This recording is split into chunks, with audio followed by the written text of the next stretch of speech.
ভালোই হয়েছে, যেহেতু আমার ছেলে খারাপ, ছেলে ছেলে চলে গেছে, তো ভালোই হয়েছে।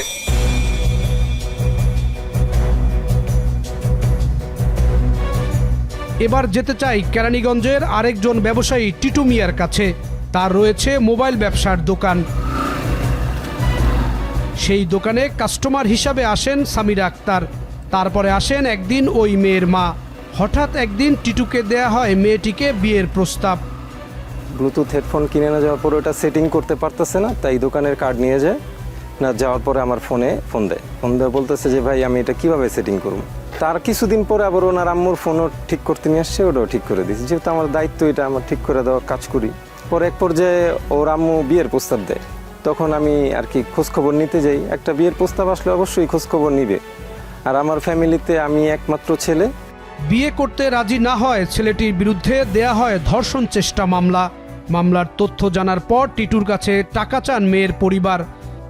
একটু কমায় টমায় লোন আমি দেখি ম্যানেজ করতে পারি কিনা, তাহলে মামলাটা ওঠায় নেন। না সময় তোমায় না, মামলা আমি উঠাবো। আমি যা বলছি ওই আর তুমি দেহ উঠাও লাগে সময় নিয়ে। মামলা না উঠাইলে আমি দোকানদারি করুম কেমনি? তোমার বাড়ি ঘর আছে, তোমার বাড়ি ঘর আছে। স্বামীরা কিন্তু কিছু নাই, স্বামীরা ওই যে ওই দাবির জায়গা। আপনি শোনেন, ওই বাড়িঘর কি বাড়িঘর ওটা আমাদের একলা না তো, ওটা বাগে না, আমরা চাইলেও তোরা বেচতে পারবো না। যাই হোক এক রুম পাইলেও তো পাইছি। তো আমি খোঁজ খবর নেওয়ার জন্য যখন ওদের ঠিকানা জিজ্ঞেস করি, ওরা নরসিংদীর একটা ঠিকানা দেয়।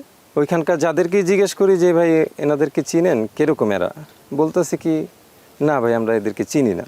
পরে ওর মারে যে জিজ্ঞেস করলাম যে আন্টি আপনার ঠিকানা এখানে যারাই জিজ্ঞেস করতেছে আপনাদের ব্যাপারে, ওনারা তো কেউ আপনাকে চিনে না।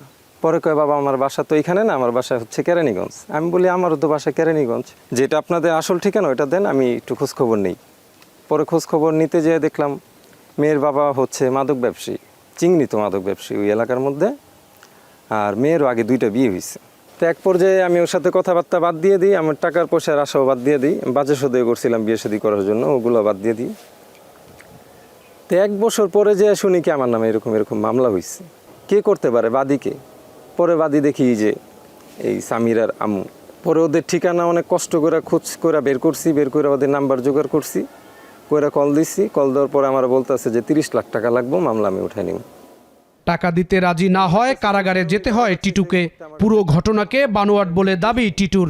দোষও করলো ওনারা, আবার মামলাও দিল, আবার টাকাও নিব। আমি রাগে আর টাকাটা দিয়ে নেই। আমি চিন্তা করছি আমার যদি জেলও হয় হোক, আমি টাকা দিব না। আর জেল হবে কি জন্য? আমি তো কোনো অন্যায় করিনি।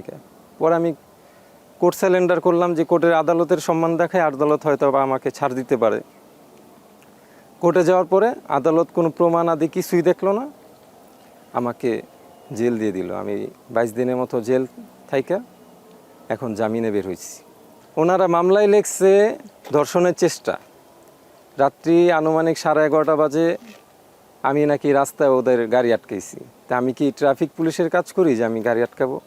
ওই দিনের 8টা থেকে নিয়ে 1টা পর্যন্ত আমি যে দোকানে ছিলাম, আমার গুগল লোকেশনের ম্যাপ তাই বলতেছে, আমার কাছে স্ক্রিনশট আছে। আর ওই মেয়েরা যে এলাকায় থাকে ওই এলাকার প্রত্যেকটা বাসিন্দা ওদের বিপক্ষে সাক্ষী দিবে, কেননা ওরা খারাপ মাদকের বিজনেস করে। প্লাস ওদেরকে কেউ কিছু বলতে গেলেই হুমকি দামকি দেয় নারী নির্যাতনের মামলার। অনেক তারকারাও তথ্য গোপন করে বিয়ে করেন। আগের স্বামীকে তালাক না দিয়ে বিয়ে করার ঘটনাও রয়েছে। জাতীয় দলের ক্রিকেটার নাসির হোসেন বিয়ে করেন তামিমা সুলতানাকে। এই নারী রাকিব হাসানের বউ। তামিমা তার স্বামী রাকিবকে তালাক না দিয়ে নাসির হোসেনকে বিয়ে করেন, যা আইনগতভাবে অবৈধ বিয়ে। কারণ একজন নারী একসঙ্গে 2জন স্বামী রাখতে পারেন না।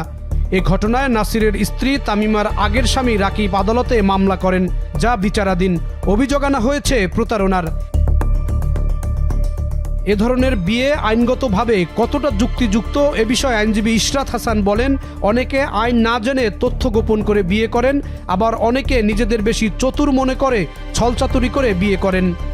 এখন মুসলিম ধর্ম অনুসারে আমাদের শরিয়া আইন অনুযায়ী একজন পুরুষ কিন্তু 4টা পর্যন্ত বিয়ে করতে পারেন, আর একজন নারী তার স্বামী থাকা অবস্থায় কখনো একাধিক বিয়ে করতে পারবেন না। অর্থাৎ উনি যদি ওনার যে প্রেজেন্ট যে হাজবেন্ড তাকে যদি ডিভোর্স দিয়ে দেন, তাহলে উনি আরেকটা বিয়ে করতে পারবেন, অথবা ওনার হাজবেন্ড যদি মারা যায় সেক্ষেত্রে তিনি দ্বিতীয় বিবাহ করতে পারবেন। তাহলে এখানে যেহেতু বহু বিবাহের ক্ষেত্রে বিভিন্ন ধরনের বিধিনিষেধ রয়েছে, এই বিধানগুলো যদি না মানা হয় তাহলে দণ্ডবিধির 494, 495 এই ধারাগুলো অনুসারে 7 বছর পর্যন্ত শাস্তির বিধান রয়েছে নারীর ক্ষেত্রে। আর পুরুষের ক্ষেত্রে পারমিশন ছাড়া কোনো ধরনের বিবাহ করলে 1 বছর পর্যন্ত সাজার বিধান রয়েছে।